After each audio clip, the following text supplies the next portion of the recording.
Joseph Stalin, a name that still sends shivers through history.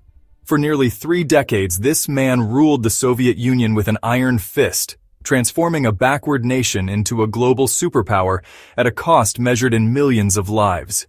Rising from the humblest beginnings in Georgia, he became one of the most powerful and feared leaders the world has ever known.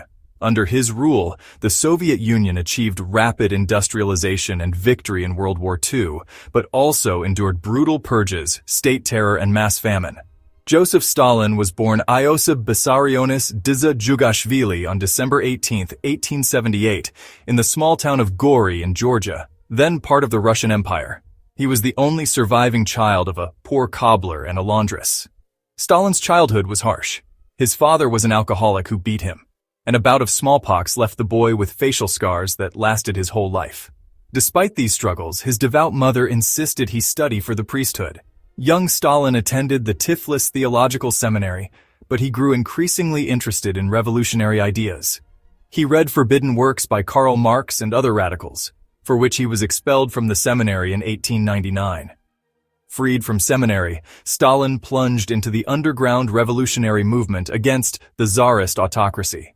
In the early 1900s, he became a committed member of the Bolshevik faction led by Vladimir Lenin. The Tsarist secret police arrested and exiled him to Siberia numerous times between 1902 and 1913, but each time he escaped or returned when granted amnesty. When the Russian Revolution of 1917 erupted amidst World War I, Stalin was well positioned among the Bolsheviks. After the Tsar's abdication, Stalin returned from exile and joined the editorial board of Pravda, the Bolshevik newspaper. In the October Revolution of 1917, Stalin played a supporting role in the Bolshevik seizure of power. Important, though far less prominent than Leon Trotsky. With the Bolsheviks in control, the Soviet state was born. In the early years after the revolution, Stalin held administrative and military positions as the Bolsheviks fought to secure their rule during the Russian Civil War. He served as People's Commissar for nationalities and for state control, building valuable experience in governance and a network of loyalists. But his most significant appointment came in 1922, when Stalin was made General Secretary of the Communist Party's Central Committee. Vladimir Lenin's declining health in the early 1920s set the stage for a succession struggle. In late 1922, Lenin dictated a secret testament that criticized Stalin's rude manners and excessive power, even suggesting Stalin be removed from his position. However, after Lenin's death in January 1924, Stalin cleverly managed to keep this testament under wraps and systematically outmaneuvered his rivals in a series of party infights. Stalin isolated Trotsky, the most prominent rival and leader of the Red Army, and had him pushed out of power. By 1927, Trotsky was expelled from the Communist Party and later exiled from the Soviet Union altogether. Other old Bolsheviks like Zinoviev and Kamenev were also removed from influence.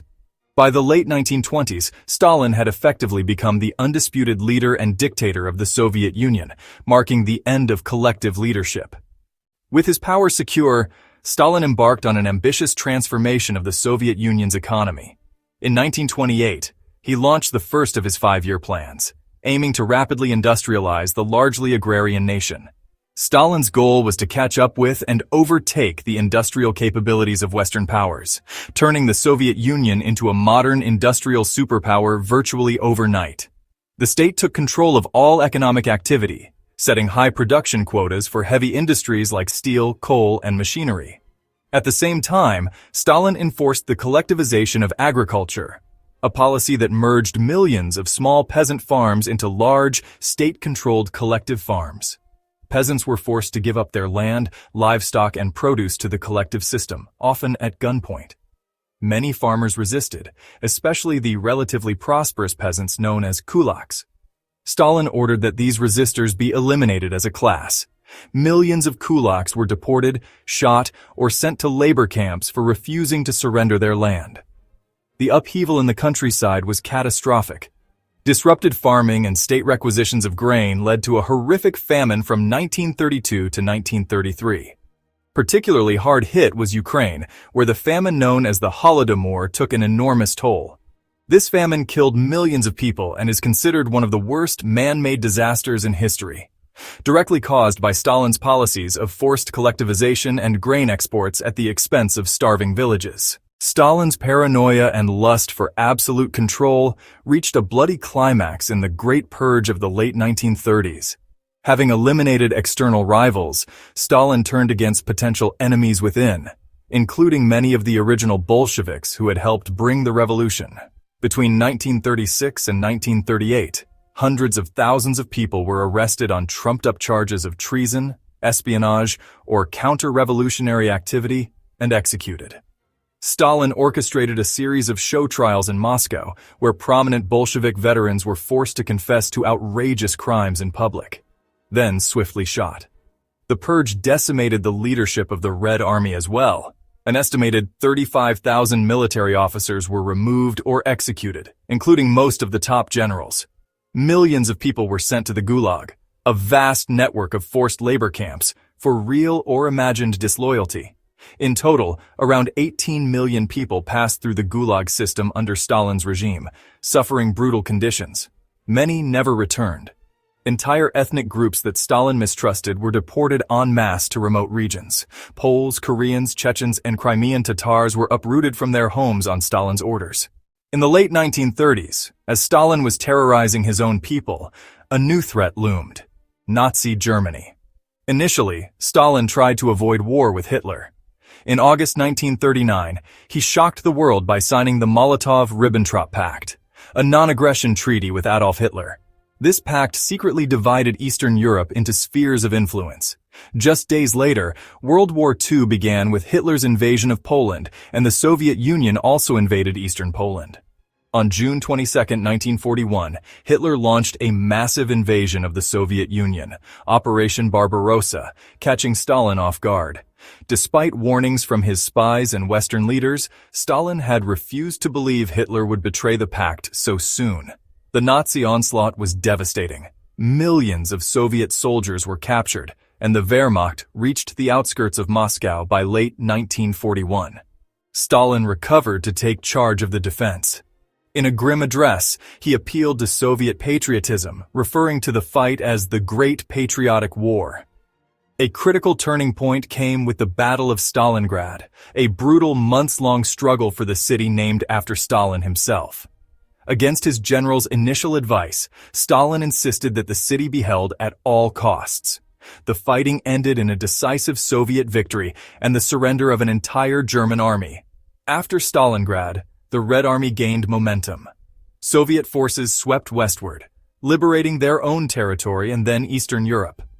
By April 1945, Soviet troops reached Berlin, and the Red Army captured the German capital, effectively ending the war in Europe. During the war, Stalin worked with the other Allied powers, attending key conferences at Tehran and Yalta with Franklin Roosevelt and Winston Churchill, displaying shrewd political skill. If anyone hoped that victory in World War II would soften Stalin's rule, they were mistaken. Stalin initiated a new wave of repression in the post-war years. Soviet authorities tightened ideological control. Intellectuals were censored or imprisoned, and any cultural influences from the West were suppressed as corrupting dangers. Stalin's regime sent millions of returning Soviet POWs to labor camps, unjustly accusing many of collaboration. On the world stage, Stalin took a hardline stance against the West. He engineered the Soviet Union's own atomic bomb project, successfully testing a nuclear weapon in 1949.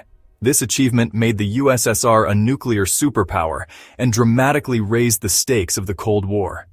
In 1950, Stalin gave North Korean leader Kim Il-sung the green light to invade South Korea, sparking the Korean War. The final years of Stalin's life were marked by growing paranoia. In 1952-53, Stalin launched an anti-Semitic campaign culminating in the Doctor's Plot. It is widely believed that Stalin was preparing for another major purge when fate intervened. On March 5, 1953, Joseph Stalin died suddenly after suffering a stroke at age 74. His death ended nearly 3 decades of his unchallenged rule. Stalin's leadership style was characterized above all by ruthless authoritarianism. He ruled through a combination of fear, propaganda, and patronage. Under Stalin, even the highest echelons of government lived in dread, as nobody was immune to a sudden arrest or a knock on the door in the middle of the night. Stalin expanded the Gulag system, turning it into a vast network where political prisoners were exploited as slave labor for his industrial projects. Alongside repression, Stalin wielded propaganda to build his personal myth. He constructed a cult of personality on a colossal scale. Soviet history books were rewritten to exaggerate Stalin's role and minimize others' contributions. Photographs were doctored to remove individuals who had fallen out of favor. Stalin was depicted as a paternal, infallible leader, the father of nations, hailed as a universal genius and even as a semi-divine figure. Children pledged their loyalty to him. The Soviet national anthem was rewritten to include Stalin's name. This engineered worship reached absurd heights. Applause in Stalin's presence would go on for minutes, since no one wanted to be seen as the first to stop clapping. Behind closed doors, Stalin was actually quite cynical about the cult of personality. He knew it was built on exaggeration and lies, but encouraged it as a means to secure unchallenged power. Few figures in history have left a legacy as complex and polarizing as Joseph Stalin's. Under his leadership, the Soviet Union became a global superpower and achieved industrial and scientific feats. However, by the most reliable estimates, millions of people perished as a direct result of Stalin's policies and purges. Stalin's regime was marked by mass repression and the near-total eradication of civil liberties. For these reasons, Stalin is often ranked alongside Adolf Hitler and Mao Zedong as one of history's most brutal tyrants. Within the Soviet Union, Stalin's legacy underwent official repudiation not long after his death. Khrushchev's de-Stalinization campaign acknowledged many of Stalin's crimes. Memorials to Stalin were quietly removed. His body was even removed from Lenin's mausoleum in 1961. After the Soviet Union fell, archives opened, and historians gained a fuller picture of the enormous scale of the atrocities under Stalin. Yet the debate over Stalin's legacy is far from settled. In contemporary Russia, Stalin's image has undergone some rehabilitation, with polls occasionally finding him ranked among the most outstanding figures in history. In contrast, in places like Ukraine, Stalin is remembered with bitterness as a perpetrator of genocide. Scholars continue to analyze Stalin's complex psychology. Was he driven by twisted communist idealism, personal lust for power, paranoia, or some combination of factors? Perhaps the best encapsulation of Stalin's legacy is one of contradiction. As one historian put it, Stalin found Russia working with wooden plows and left it armed with nuclear weapons, but in achieving that, he inflicted scars that may never fully heal. Over 70 years since Stalin's death, his shadow still looms large. The Soviet Union he built no longer exists, but its successor states and the global balance of power were indelibly shaped by his era. In the end, Joseph Stalin's story is a cautionary tale. It shows the heights a determined individual can reach and the depths of cruelty that can be unleashed in the name of progress. His legacy continues to prompt warnings for future generations about the fragility of freedom under authoritarian rule. The impact of his reign carved an indelible mark on the 20th century and beyond.